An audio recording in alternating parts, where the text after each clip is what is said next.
Hello everyone. After many months, Raiden Shogun is finally having her rerun on the current Wish banner. I've had Raiden at Constellation 2 for quite a while now, and I have been waiting for this rerun for a long time to pull the Engulfing Lightning. I genuinely love this weapon, and I think it's at least tied with the Staff of Homer as the best polearm in the game.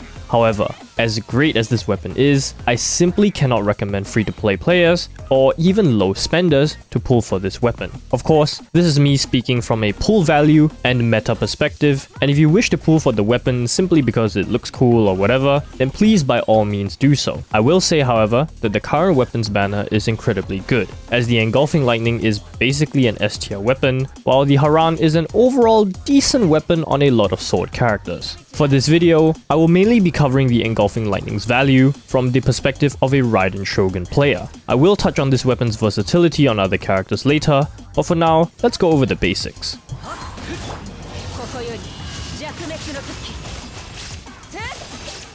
Comparing this weapon to the catch, this weapon offers slightly more energy recharge as well as a ridiculous amount of bonus attack due to the conversion. Just as an example, I will be showing how each weapon compares in terms of Raiden's raw burst damage. Both tests will have her at max resolve for consistency. They will be running identical builds, though this is something I will touch upon later. Comparing Raiden's burst damage, you can see that the Engulfing Lightning did nearly 40% more than the catch. However, this test has a catch, pun intended. This is not a fair comparison for the catch. From a raw damage perspective, this current build is not fair to the catch.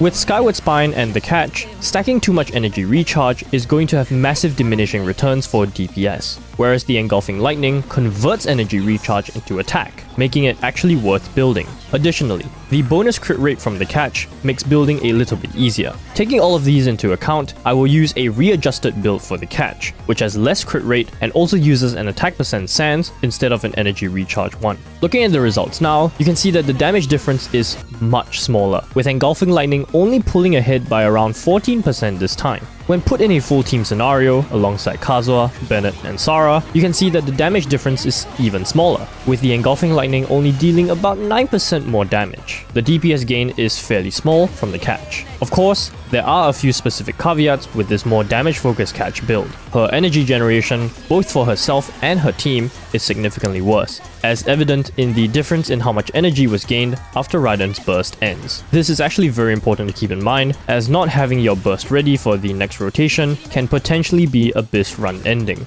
Only you will know exactly how much energy recharge you need for your team, so this build I used is just a rough gauge. My conclusion is that for Raiden, the power gain by getting the Engulfing Lightning simply isn't worth the amount of Primo Gems spent. It took me nearly 200 pulls to get my Engulfing Lightning, which is close to the worst case scenario. If you wish to pull for the weapon, you must be willing to part with around 200 pulls first, in which case I would much rather you try for Raiden's Constellation 2 or even 3 instead. The power spike from C2 is far more worth it, and is only slightly more risky even in the worst case scenario. Once again, this is from a power to Primo Gem perspective. To wrap up this comparison, let me list the pros and cons of each weapon. The Engulfing Lightning is unconditionally the best option for Raiden's burst damage, regardless of the build type.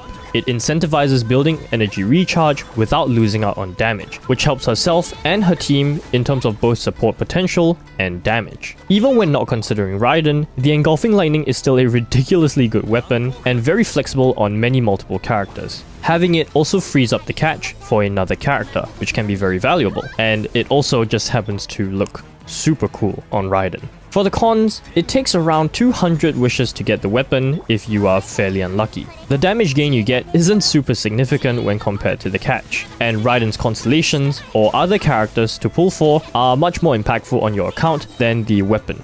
On the other end of the spectrum, the catch is completely free-to-play obtainable and refinable. It is remarkably strong for Raiden's personal damage and barely loses out to the Engulfing Lightning, given the right build. The bonus 12% crit rate also makes artifact building a little bit easier, as well as reallocating those stats somewhere else, like for crit damage or energy recharge. For the cons, it does force you to find the proper middle ground between support potential and DPS. This is a problem that the Engulfing Lightning does not have, since it rewards energy recharge with damage. You can only have one of the catch, meaning that you cannot share this weapon with other characters like Xiangling, who can use the catch very well. The catch also looks really ugly, and will also cost your sanity because you have to fish for endless hours for it. But what about other characters? Nearly every single polearm user in the game can take great advantage of the Engulfing Lightning. Xiangling, Shenhe, Zhongli, and Xiao are all some great users of the Engulfing Lightning, and the power gain from their free-to-play options to the Engulfing Lightning can be greater than Raiden's own power gain given the right builds. For example, using the Lithic Spear on Shenhe gives me 3500 attack.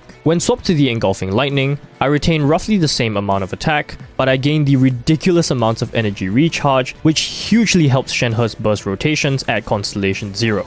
Similarly, my Zhongli is C2, so his burst uptime becomes really important in filling in DPS downtime while gaining a shield, making this a fantastic weapon for him at this particular constellation. In scenarios like these, the Engulfing Lightning becomes a much more enticing option. Again, only you will know how much the Engulfing Lightning will affect your account and characters, so take a good look at your polearm characters and see if it might be worth the investment. In conclusion, if you are playing from an account strength and meta perspective, I cannot recommend you to pull for the Engulfing Lightning, especially for Raiden. It's not so much that the Engulfing Lightning isn't good, because it truly is an amazing weapon, but it's more so that the catch is so good for Raiden as a low spender or free-to-play player. And if damage is all you care about, then you should focus on getting her constellations first. Again, I like to reiterate that nobody has to play by meta, and if you wish to pull for the weapon because of the way it looks, then please do so, because I know I did as well. This weapon's banner is also pretty decent, as it is the first time that the Engulfing Lightning isn't paired with a garbage weapon,